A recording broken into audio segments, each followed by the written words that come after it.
नाना पटोले आज दिल्लीत जाणार असल्याचं कळतंय। नाना पटोले हे दिल्लीला जाणार आहेत। निकालानंतर नानांची दिल्लीवारी पाहायला मिळणार आहे। कालच निकाल लागलेले आहेत आणि या निकालानंतर नाना पटोले आज दिल्लीमध्ये जाणार आहेत। नाना पटोले यांचा अगदीच निसटता विजय झालेला होता, त्यामुळे या निकालानंतर आता नाना पटोले हे दिल्लीला जाणार आहेत। पक्षश्रेष्ठींची भेट घेणार असल्याचं कळतंय।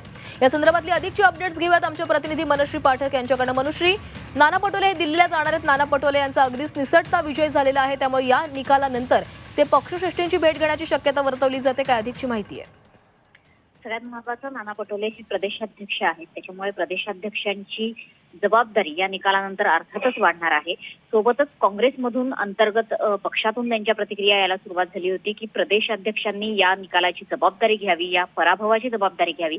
त्यामुळे नाना पटोले हे राजीनामा देतील का अशी देखील चर्चा राजकीय वर्तुळात काँग्रेसच्या गोटात आता सुरू झाली होती आणि त्याच पार्श्वभूमीवर आता नाना पटोले हे दिल्लीला जात आहेत। हायकमांडची ते भेट घेतील आणि अर्थातच त्यानंतर कदाचित ते आपला राजीनामा सुद्धा देण्याची शक्यता आहे। मात्र तशा प्रकारचं कुठलंही कन्फर्मेशन अजून त्यांच्या बाजूने आलेलं नाही, त्यामुळे पराभवाची नैतिक जबाबदारी स्वीकारून प्रदेशाध्यक्ष राजीनामा देतील का हे बघणं आजच्या दिवसात महत्त्वाचं आहे। सोबतच काँग्रेसच्या कामगिरीचं चिंतन होणं इतकंच नाही तर चिंता होणं सुद्धा गरजेचं आहे, अशी प्रतिक्रिया काँग्रेसच्या गोटातनं दिली जात होती।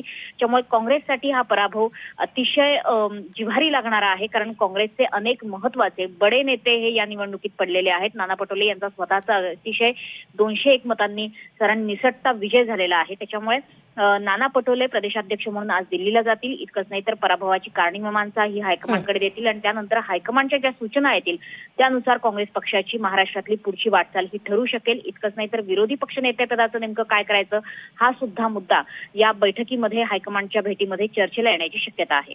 मनश्री, आपण बघितलं तर काँग्रेसमध्ये तरी हालचाली सुरू झालेल्या आहेत। नाना पटोले दिल्लीला जात आहेत, मात्र इतर पक्षांचंच म्हणजे उद्धव बाळासाहेब ठाकरे पक्ष असेल किंवा राष्ट्रवादी शरदचंद्र पवार पक्षामध्ये सध्या काय हालचाली दिसत आहेत? कालच्या निकालानंतर कुठलीही हालचाल या दोन पक्षांमध्ये बघायला मिळाली नाही। उद्धव ठाकरे हे प्रेसला सामोरे गेले, मात्र राष्ट्रवादी शरदचंद्र पवार पक्षाकडून तशा पद्धतीची कुठलीही हालचाल होताना अद्याप तरी दिसलेली नाहीये।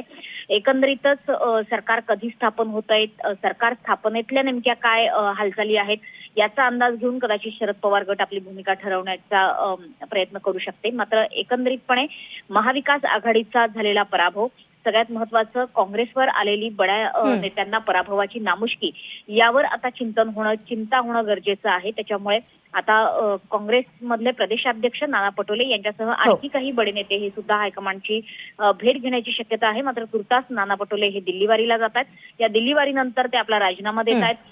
काँग्रेसला नवीन प्रदेशाध्यक्ष मिळतोय की आणखीन काही घडामोडी घडतायत हे आपल्याला येणाऱ्या काळात कळेलच।